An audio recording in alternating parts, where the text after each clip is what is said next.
Hello नमस्कार दोस्तों। स्वागत है आपका आपके परिवार सैजल क्लासेस जयपुर में। करते हैं शुरुआत आर्ट एंड कल्चर से। संत एवं संप्रदाय। कौन सा संत एवं संप्रदाय? महत्वपूर्ण संत प्रमुख संप्रदाय परीक्षा की दृष्टि से अति महत्वपूर्ण टॉपिक है। BSTC CET video LDC high court सभी के लिए महत्वपूर्ण है। पूरी थ्योरी के साथ पूरा यूट्यूब पर पढ़ेंगे। पहला संप्रदाय है हमारा दादूपंथी संप्रदाय। कौन सा? दादूपंथी संप्रदाय। संत दादू दयाल जी। दादूपंथी संप्रदाय की स्थापना की थी संत दादू दयाल जी ने। शुरुआत संत दादू दयाल जी ने। संत दादू दयाल जी। अगर इससे पहले एक वीडियो और हो गई, वह अगर वो नहीं देखी तो वह भी देखना।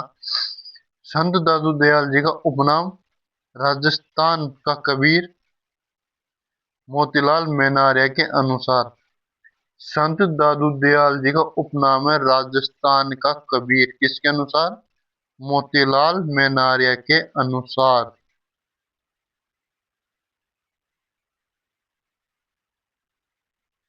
संत गुरु के नाम वरदानंद जी या बुड्ढन जी, जो किसके शिष्य थे? कबीरदास जी के शिष्य थे।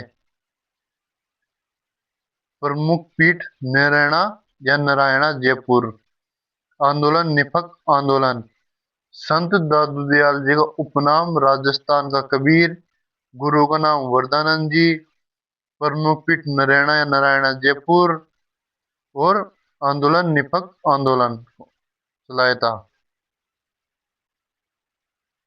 संत दादू दयाल जी का जन्म 1544 में। कहाँ पर? अहमदाबाद, गुजरात। संत दादू दयाल जी का जन्म होता है 1544 अहमदाबाद, गुजरात में। धार्मिक मान्यता यह है कि यह साबरमती साबरमती नदी में लोधीराम ब्राह्मण को टोकरे में बहते हुए मिले थे। दादू दयाल जी के जन्म के बारे में मान्यता यह है कि ये एक लोधीराम ब्राह्मण को साबरमती नदी के किनारे टोकरे में बहते हुए मिले थे। जो लोधीराम ब्राह्मण था, ये निसंतान था। संत दादू दयाल जी ने प्रथम जो उपदेश दिया वो 1568 में सांबर जयपुर में दिया। 1574 में दादूपंथी संप्रदाय की स्थापना की थी। संत दादू दयाल जी का जन्म 1544 अहमदाबाद, गुजरात में। प्रथम उपदेश सांबर जयपुर 1568 में। संप्रदाय दादूपंथी संप्रदाय 1574 में। धार्मिक मान्यता साबरमती नदी के किनारे मिले थे।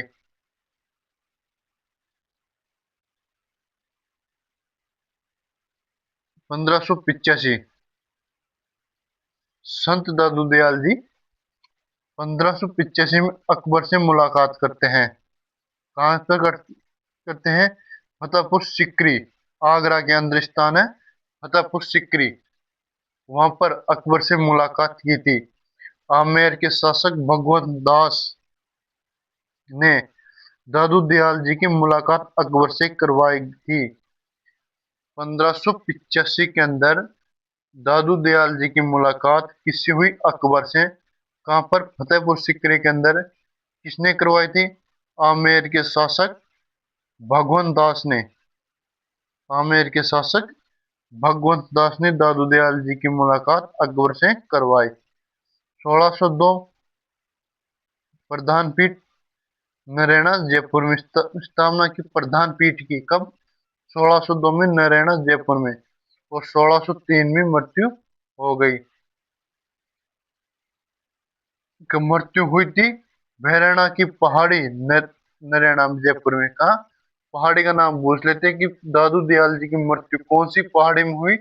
भैर भैरना की पहाड़ी। कहाँ पर है ये? नैराना जयपुर के अंदर। दादू दयाल जी के शव को जलाया नहीं गया था। बल्कि पशु पक्षियों के भक्षण के लिए छोड़ा गया था। क्या कि दादू दयाल जी के शव को जलाया नहीं गया था और पशु पक्षियों के भक्षण के लिए छोड़ा गया था। दादू पंथी जो संप्रदाय के लोग हैं वह अपने शव को नहीं जलाते हैं, बल्कि एक संत का शव जलाया गया था, वो आगे बताऊंगा। अकबर से मुलाकात की खास बात है। अकबर ने दादू दयाल जी से पूछा कि खुदा की जात क्या है। क्या कि अकबर ने दादू दयाल जी से पूछा कि खुदा की जात क्या है। दादू दयाल जी ने उत्तर में कहा कि इसक इलाह की जाति है, इसक इलाह को रंग, इसक इलाह मौजूद है, इसक इलाह को अंग। क्या अकबर ने पूछा था दादू दयाल जी से कि खुदा की जात क्या है। इसमें दादू दयाल जी ने उत्तर दिया कि इसक अल्लाह की जाति है। इसक क्या है? अल्लाह की जाति। और इसक अल्लाह को रंग, इसक अल्लाह मौजूद है, इसक अल्लाह को अंग। नोट। मान सिंह के आग्रह पर दादू दयाल जी मोजमाबाद गए थे। मान सिंह, आमेर के राजा मान सिंह, इसके आग इसके आग्रह पर दादू दयाल जी कहाँ गए थे? मोजमाबाद गए थे। और उसकी रानी थी कनकावती, उसको उपदेश देकर उसके मन को शांत किया था, परंतु रानी कनकावती आमेर नहीं आई थी। नोट। मानसिंह के आग्रह पर दादू दयाल जी मोजमाबाद गए थे और रानी कनकावती को उपदेश देकर उसके जो मन था उसको शांत किया था, लेकिन रानी आमेर नहीं आई थी क्योंकि रानी आमेर के राजा मानसिंह से नाराज थी। और जो यह राजा मानसिंह अभी वर्तमान में एक टोंक जिले के अंदर 8-10 साल का लड़का जो दावा कर रहा था कि मैं पिछले जन्म में राजा मानसिंह था। ये भी ट्रेनिंग चल रहा है अभी उसका, ट्रेनिंग में रिले चल रही है उसकी कि वो राजा पुराने जन्म की राजा मानसिंह था वह। दादू खोल भैरना की पहाड़ी नरेना जयपुर में। दादू खोल कहाँ पर है? भैरना की पहाड़ी नरेना जयपुर में। मेला फाल्गुन शुक्ल अष्टमी को। दादू दयाल जी का मेला बढ़ता है फाल्गुन शुक्ल अष्टमी को। प्रमुख पीठ मंदिर नरेना जयपुर में। पुत्र गरीबदास जी व मिस्कंदास जी। इसकी जो पुत्रियां थी, दादू दयाल जी के दो पुत्रियां थी, एक तो शोभा कंवरी और एक रूप कंवरी। कौन सी? शोभा कंवरी और रूप कंवरी। दादू खोल भैरना की पहाड़ी नरेना जयपुर में। दादू खोल कहाँ है? भैरना की पहाड़ी नरेना जयपुर में हो गया।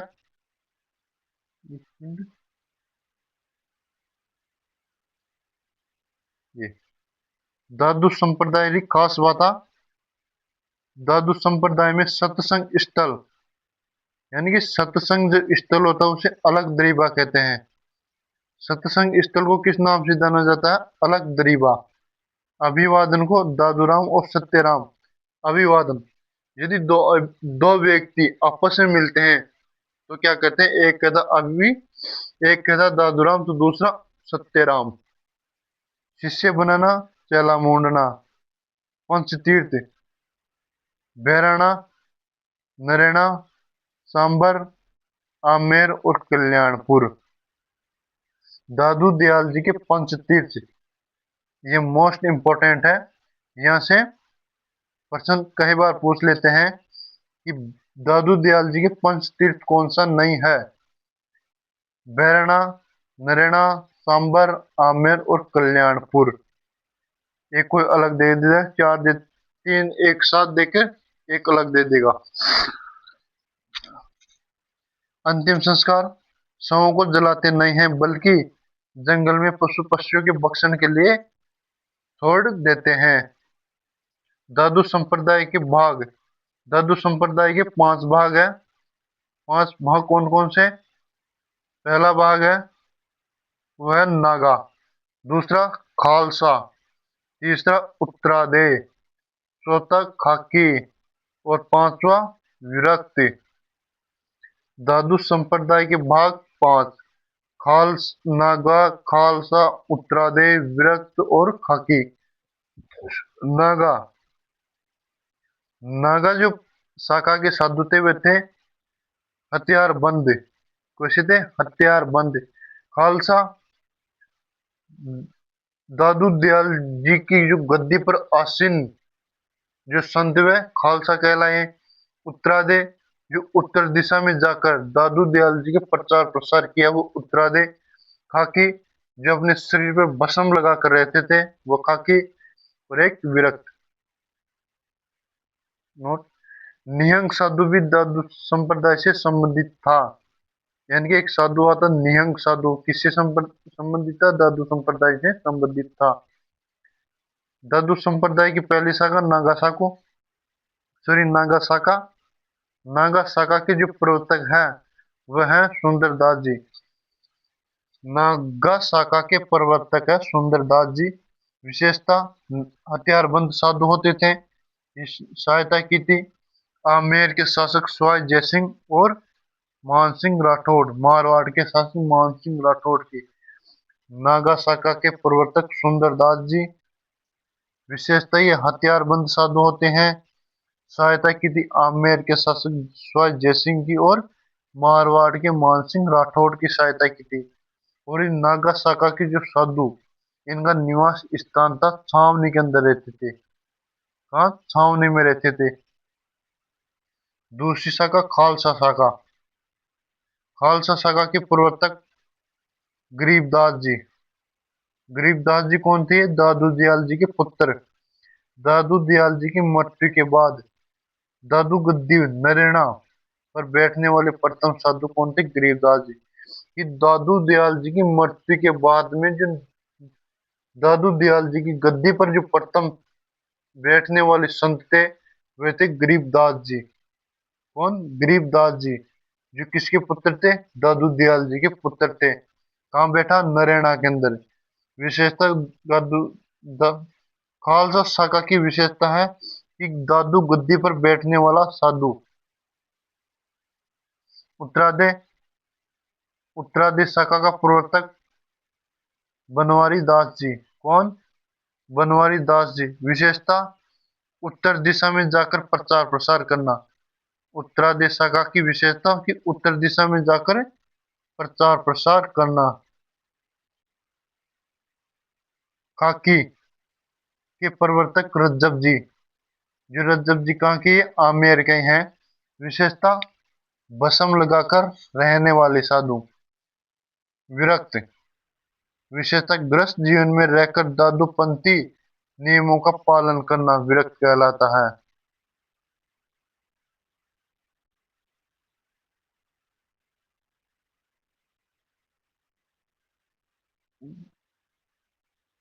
कितनी पीढ़ी होगी?